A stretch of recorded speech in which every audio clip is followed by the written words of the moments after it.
밤이 깊어질수록 세상은 고요해지는 것 같지만 사실 그 고요 속에서도 수많은 사람들의 마음은 요동칩니다.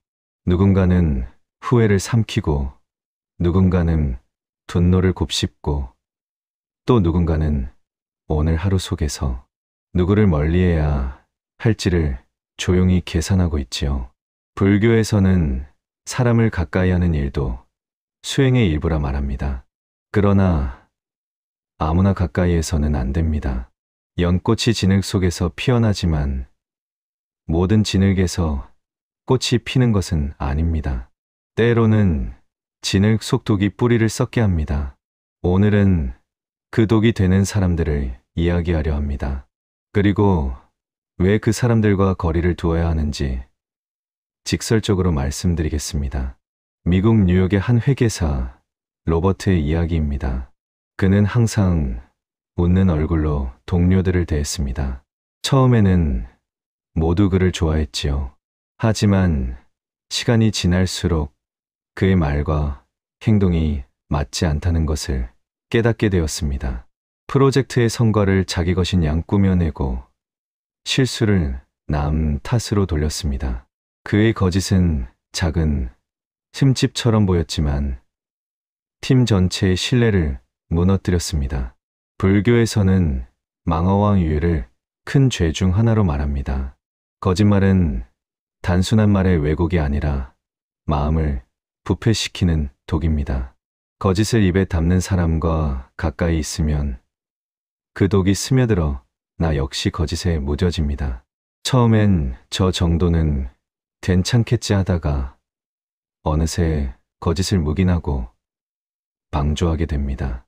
그 순간 나의 마음은 이미 썩기 시작하는 것입니다.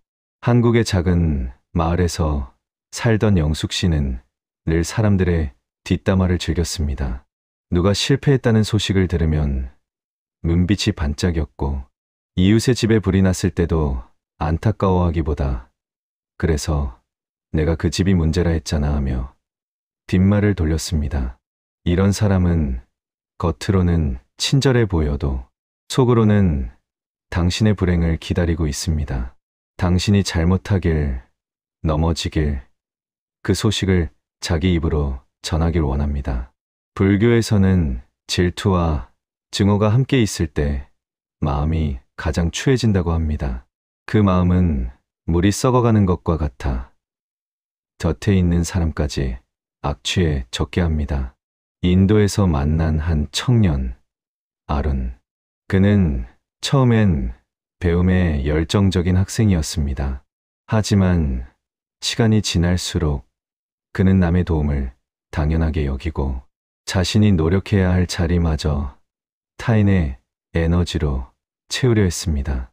돈을 빌리면 갚지 않고 시간을 빌리면 돌려주지 않고 감정까지도 빼앗아갔습니다. 마음이 허물어진 사람은 스스로 채우려 하지 않고 늘 다른 사람을 소모품처럼 씁니다. 불교에서 말하는 탐욕이 바로 이런 모습입니다. 탐욕은 결코 채워지지 않기에 곁에 있는 사람까지 고갈시키고 결국 함께 무너뜨립니다. 도쿄에서 일하던 마키는 직장에서 인정받는 디자이너였지만 감정을 통제하지 못했습니다. 회의 중 마음에 들지 않으면 책상을 치고 나갔고 사소한 지적에도 얼굴이 붉어져 큰 소리를 질렀습니다. 불교에서는 분노를 마음의 불이라 합니다. 그 불은 한순간에 주변을 태워버립니다. 그리고 분노를 제어하지 못하는 사람 곁에 있으면 그 불은 나의 마음에도 옮겨 붙습니다. 평화롭던 내 일상에 이유 없는 긴장과 두려움이 스며드는 것이죠. 프랑스 파리의 카페에서 만난 소피. 그녀는 자유로운 영혼을 자처하며 약속은 마음의 흐름대로라 말했습니다. 하지만 그 말은 사실 책임을 회피하는 변명일 뿐이었습니다. 만나기로 1시간을 지키지 않고 중요한 일정을 하루 전에 취소하고 자신이 한 말도 금세 뒤집었습니다. 약속을 지키지 않는 사람은 신뢰를 파괴합니다. 불교에서 신의는 수행자에게 필수 덕목입니다. 신의가 없는 관계는 배에 구멍이 난 것과 같습니다. 언제 가라앉을지 모르기에 애초에 타지 않는 것이 현명합니다. 미국 샌프란시스코에서 프로그래머로 일하던 제이는 친구에게 앱 개발을 도와달라는 부탁을 받았습니다. 처음엔 좋은 마음으로 도왔지만 그 친구는 매번 일을 미루고 마치 제이의 시간이 무료로 제공되는 서비스인 양 행동했습니다. 미팅을 잡아놓고 나타나지 않고 수정 요청을 몇 번이고 번복하며 내가 전문가니까 그냥 알아서 해라는 말만 남겼습니다. 이런 사람의 문제는 당신의 노력을 당연한 것으로 여기고 그 가치를 깎아내린다는 데 있습니다. 그들이 한번 깎아내린 당신의 가치는 다른 사람들의 눈에도 떨어집니다. 당신이 아무리 능력 있어도 주변에서 당신을 함부로 대하는 분위기가 만들어지면 그 영향은 순식간에 번집니다. 런던의 광고회사에서 일하던 엠마는 동료와 사적인 이야기를 나누는 것을 좋아했습니다. 그녀는 늘 내 입은 무덤이야라고 말했지만 며칠 뒤면 그 이야기가 사무실 절반에 퍼져 있었습니다. 그녀의 말은 다소 과장이 섞였고 듣는 사람에 따라 내용이 변형되었습니다. 비밀을 지키지 못하는 사람은 단순히 수다스러운 사람이 아닙니다. 그들은 무심코 당신의 평판과 신뢰를 무너뜨립니다. 당신이 힘든 상황에서 그들에게 털어놓은 이야기는 곧 누군가의 웃음거리나 가십거리가 되어 돌아옵니다. 그 과정에서 당신은 해명하느라 에너지를 소모하고 신뢰하던 사람을 잃는 상처를 겪게 됩니다. 서울의 한 스타트업에서 일하던 민수는 늘 자신이 피해자라고 주장했습니다. 업무가 힘든 것도 인간관계가 꼬이는 것도 모두 다른 사람 때문이라 했습니다. 그는 어떤 상황에서도 책임을 인정하지 않고 내가 이렇게 된 건 다 너희 탓이라는 태도를 유지했습니다. 피해자 코스프레를 하는 사람은 주변 사람의 동정을 끌어내 관계의 주도권을 잡습니다. 그들은 끊임없이 도움을 요구하지만 실제로는 변화를 원하지 않습니다. 이런 관계는 당신이 아무리 도와줘도 끝이 없습니다. 결국 당신만 지치고 그 사람은 여전히 같은 자리에 머물러 있습니다. 싱가포르에서 사업을 하던 리에는 자신과 같은 분야에 관심을 보이는 한 지인을 만났습니다. 그는 늘 나는 경쟁자가 아니라 친구야라고 말하며 리엔의 아이디어와 계획을 묻고 도움을 청했습니다. 하지만 몇 달 뒤 리엔이 준비하던 제품과 똑같은 콘셉트가 그 지인의 이름으로 출시되었습니다. 겉으로 경쟁심을 숨기는 사람은 당신의 경계를 무너뜨린 후 속으로는 모든 정보를 수집합니다. 그들은 스스로의 노력보다 당신이 쌓아 올린 것을 빼앗는데 더 능숙합니다. 이 유형의 사람을 가까이 두면 언젠가는 당신의 노력과 시간, 심지어 평판까지 잃게 됩니다. 캐나다 밴쿠버에서 유학하던 수지는 늘 불만을 이야기하는 하우스메이트를 만났습니다. 날씨가 좋으면 너무 더워서 짜증난다 하고 비가 오면 이 도시 날씨는 우울해 죽겠다 했습니다. 누가 무언가를 시도하면 그건 실패할 거야 라고 단정 지었습니다. 부정적인 시각은 전염됩니다.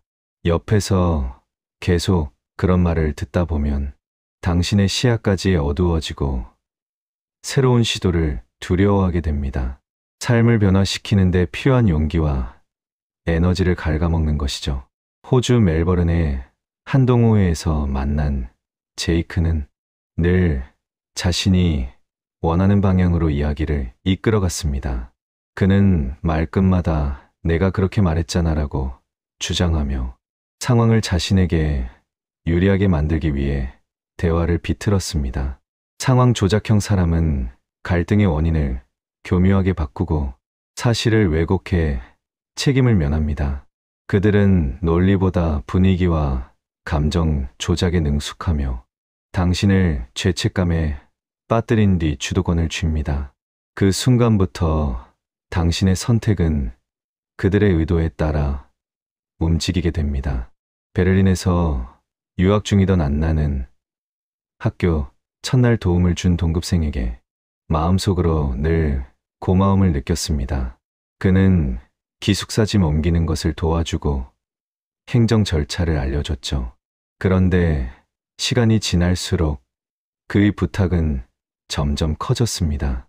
작은 심부름부터 시작해 결국엔 본인의 과제를 대신해달라는 수준에 이르렀습니다. 거절하면 내가 너 처음에 얼마나 도와줬는데 라는 말이 돌아왔습니다. 호의를 베푼 뒤 그것을 빌미로 관계를 지배하는 사람은 처음부터 도움 자체가 목적이 아닙니다.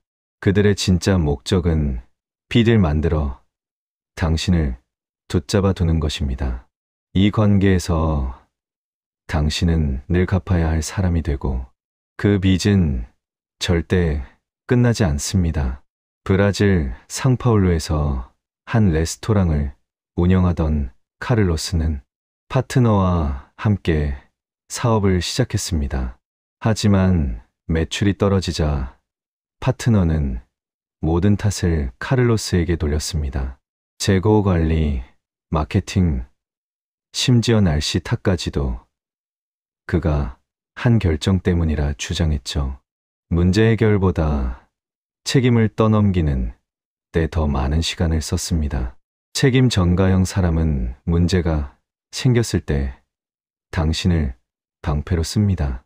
그 방패는 한번 들기 시작하면 내려놓기 어렵고 당신은 점점 더 많은 화살을 대신 맞게 됩니다. 파리에서 일하던 한 배우 지망생은 같은 스터디 그룹의 동료에게 늘 평가받았습니다. 연기 연습을 하면 표정이 어색하다, 대사 전달력이 부족하다라는 말이 거의 습관처럼 따라왔습니다. 처음에는 피드백이라 생각했지만 시간이 지나며 그것이 단순한 피드백이 아니라 상대를 통제하기 위한 권력 게임이라는 걸 알게 됐습니다.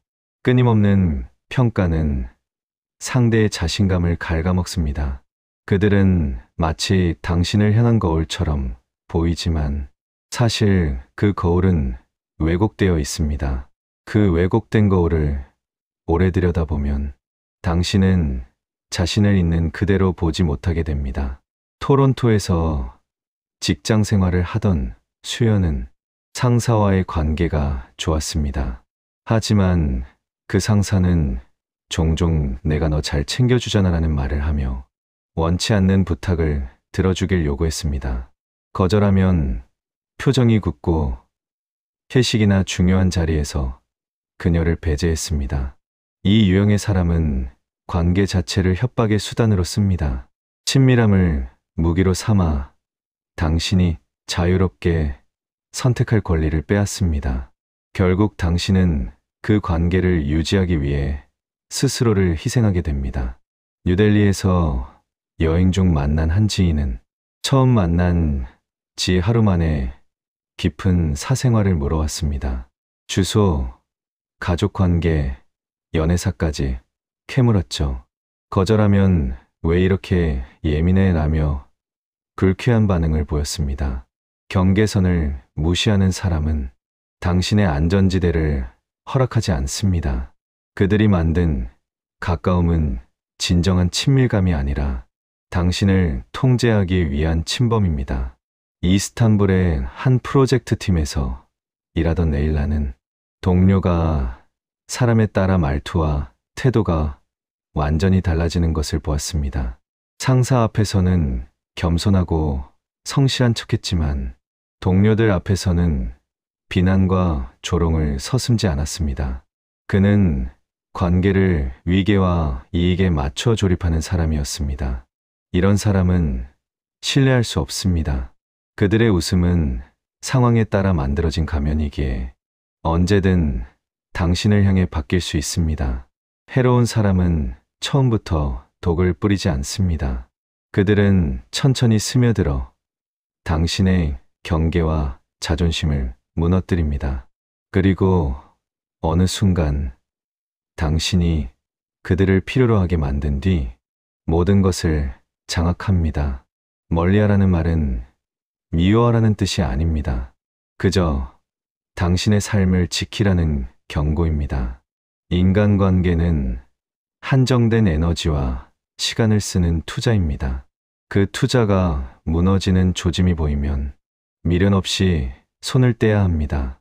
당신의 삶을 잠식하는 관계는 결코 가치 있는 인연이 아닙니다. 거리두기는 비겁함이 아니라 스스로를 지키는 용기입니다.